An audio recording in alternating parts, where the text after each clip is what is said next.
this tutorial you will learn about Action Sheet.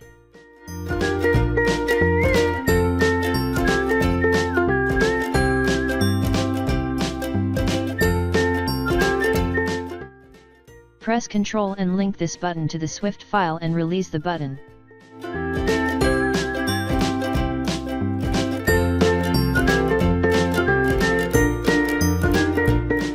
Make a simple UI alert view controller with the type of Action Sheet.